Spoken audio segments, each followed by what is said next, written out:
하나님 말씀은 사사기 2장 1절에서 10절까지의 말씀입니다.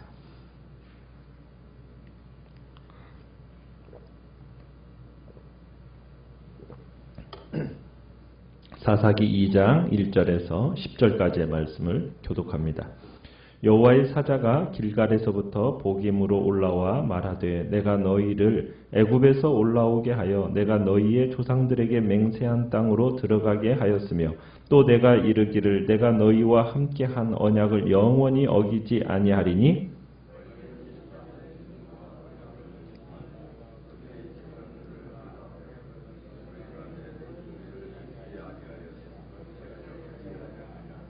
그러므로 내가 또 말하기를 내가 그들을 너희 앞에서 쫓아내지 아니하리니 그들이 너희 옆구리의 가시가 될 것이며 그들의 신들이 너희에게 올무가 되리라 하였노라.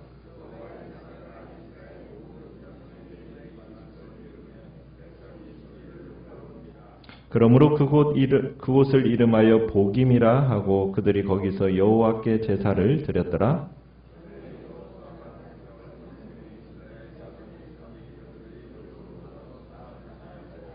백성이 여호수아가 사는 날 동안과 여호수아 뒤에 생존한 장로들 곧 여호와께서 이스라엘을 위하여 행하신 모든 큰 일을 본 자들이 사는 날 동안에 여호와를 섬겼더라.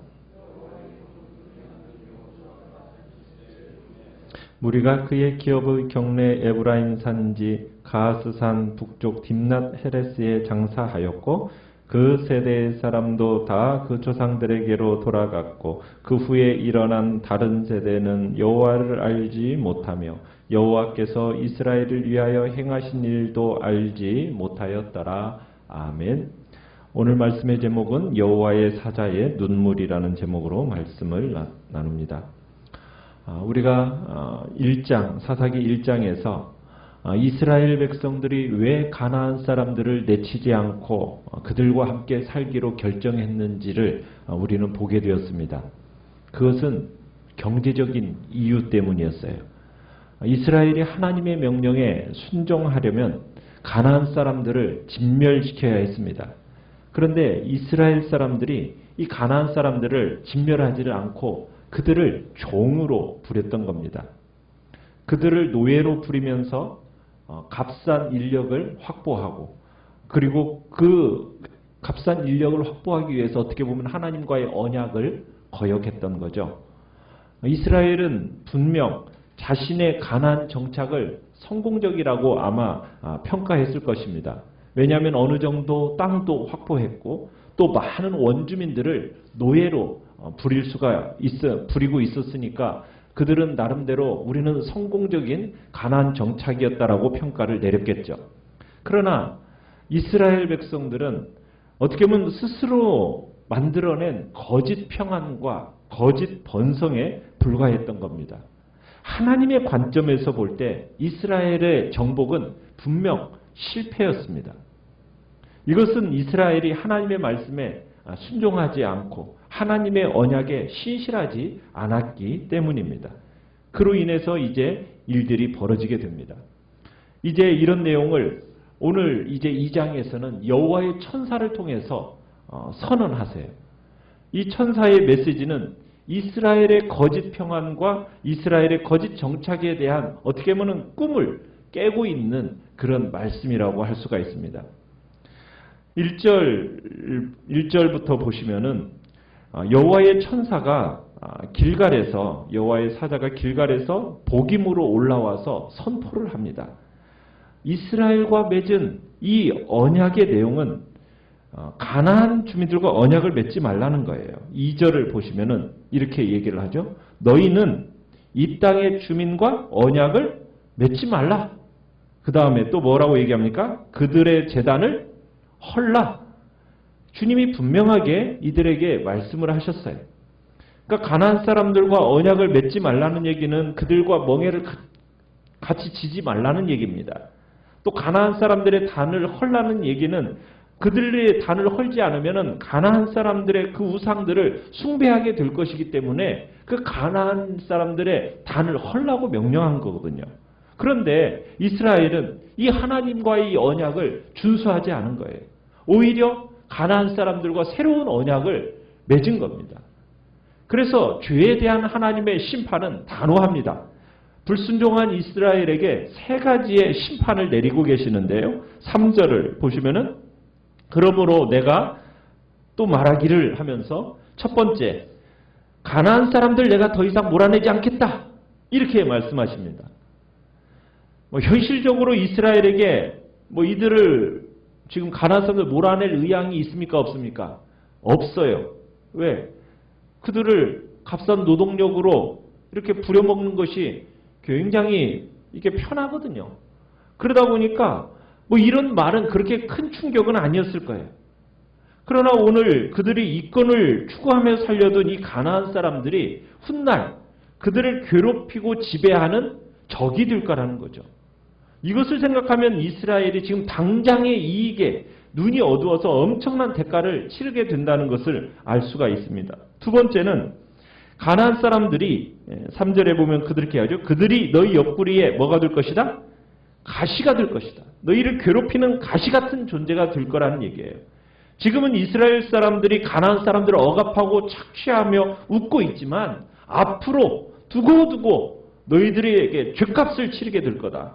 그들에게 어떻게 보면 형을 집행하는 자들은 다름 아닌 너희들의 이웃이자 너희들이 진명하기를 원하지 않았던 그 가나안 사람들이 될 거라는 거예요.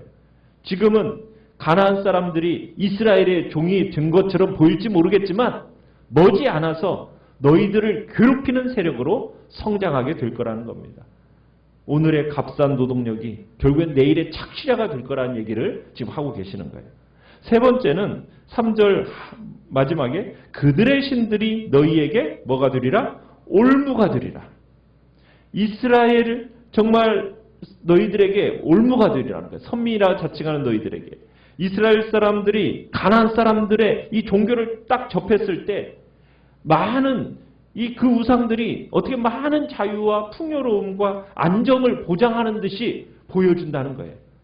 그것이 이스라엘 백성들에게 결국 올무가 되어서 마치 스스로 거미줄에 걸려서 헤어나오지는 못하는 그 벌레처럼 너희들이 될 거다. 지금 그렇게 선언을 하고 계세요. 하나님과의 관계를 무시하고 어떻게 보면 그분의 말씀에 불순종하는 것을 예사롭게 생각하는 사람들이 이 심판에 대해서 어떻게 보면은 별 큰 의미를 두지 않았을 수도 있어요. 어떻게 보면 그들에게서 가장 부담스럽게 느껴지는 심판은 아마 두 번째 심판일 겁니다. 경제적으로 정치적인 어떤 징계겠죠. 그러니까 이스라엘은 어느덧 옳고 그름에 대한 판단을 잃어버렸어요. 그저 먹고 배부르고 따뜻하니까 그것으로 평안히 쉬는 것이 그들에게 우선순위가 되어버린 겁니다. 자, 그러면서 6절에서 9절까지는 여호수아가 죽기 전에 이스라엘 백성의 모습을 보여줘요. 그때까지만 해도 이스라엘은 어떤 모습이었는가? 자, 여호수아를 통해서 6절에 보면 가나안 땅을 유산으로 받은 이스라엘 지파들이 어떤 일을 했습니까? 각기 그들에게 할당된 지역으로 가서 땅을 정복하는 일을 했었어요. 그러면서 7절에 보면은 그들은 여호수아가 살아있는 동안에는 여호와를 잘 섬겼습니다.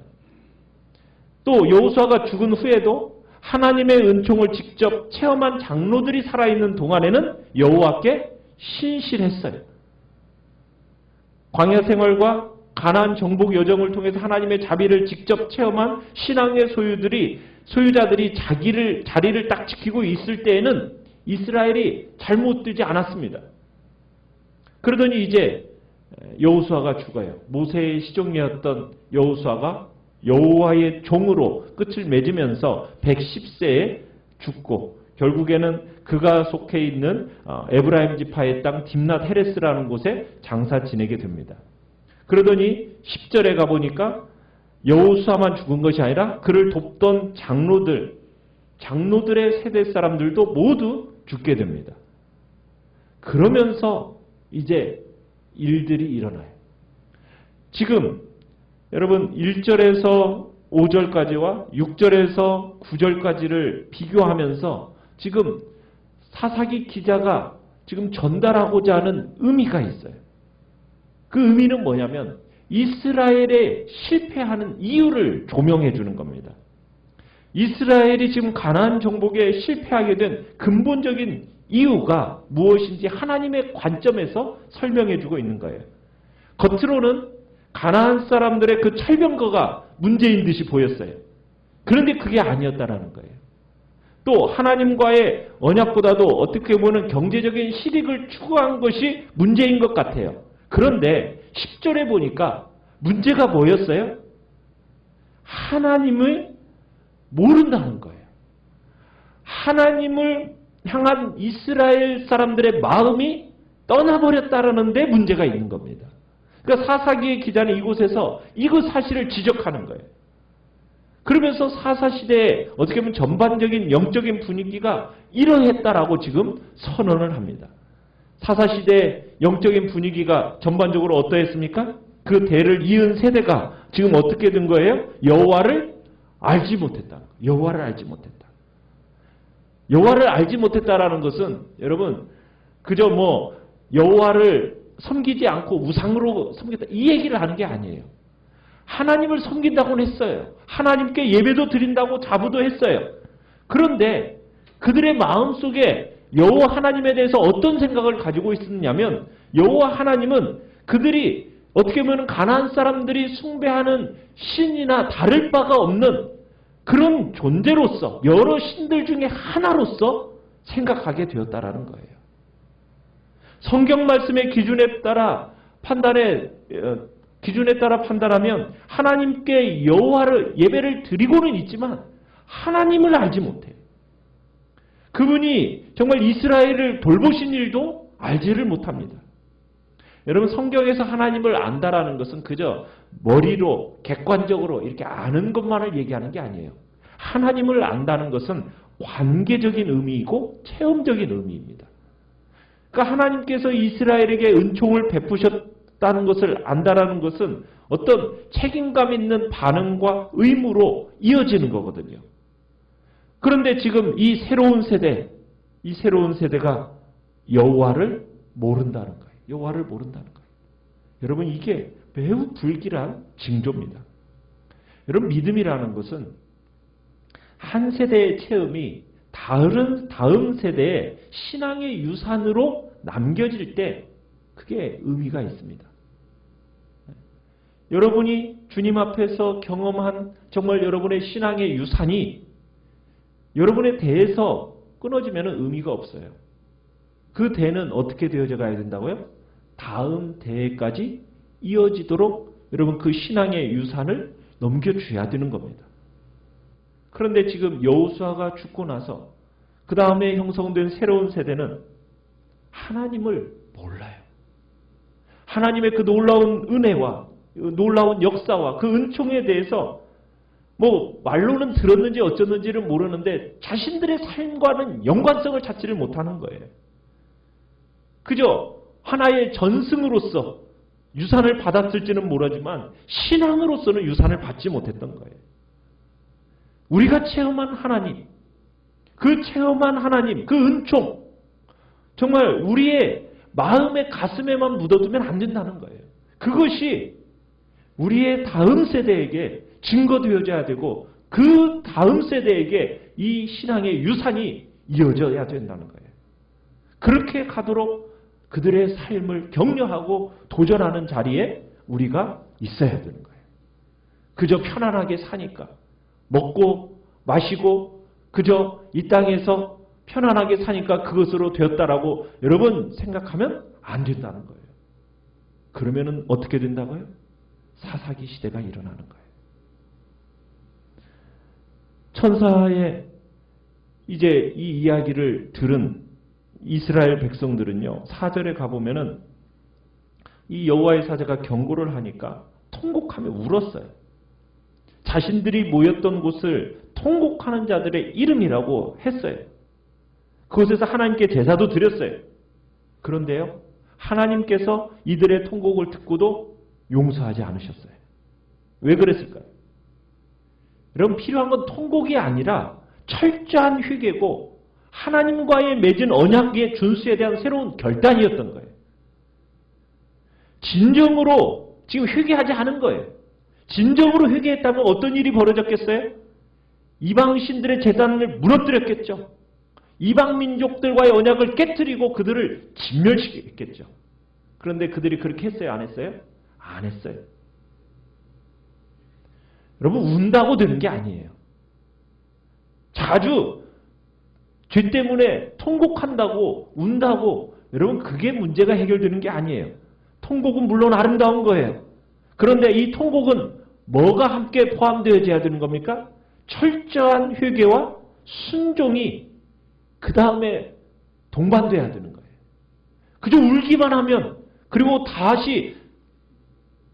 또다시 그 자리로 돌아간다면 그 운 것이 무슨 의미가 있냐는 거예요. 그것은 그저 신세 타령에 불과하다는 거죠. 별 의미가 없는 울음이라는 거예요. 그 형식적인 회개일 뿐 진정한 회개가 아니라는 거죠. 결국 형식적인 회개는 더 큰 재앙을 초래하게 되고 마는 거죠. 하나님께서는 우리에게 지금 하나님의 말씀, 맺은 언약 그거 잊어버리지 말라는 거예요. 그 철저하게 순종의 자리로 책임 있는 자리로 나아가라는 거예요. 그리고 네가 하나님을 경험했으면 거기에서 멈추면 안 된다는 거예요. 너의 자녀들의 다음 세대에게 그 신앙이 유산으로 넘겨지도록 정말 철저한 주님 앞에서의 정말 신앙의 복된 모습이 우리를 통해서 자녀들에게 흘러가도록 해야 된다는 것을 오늘 우리에게 말씀하고 있습니다. 오늘 우리는 하나님의 말씀, 이 약속의 말씀을 잊어버리지 않고 잘 이행하면서 약속의 땅을 얻어나가는 복된 자리에 우리 모두가 있기를 간절히 축원합니다. 오늘 말씀을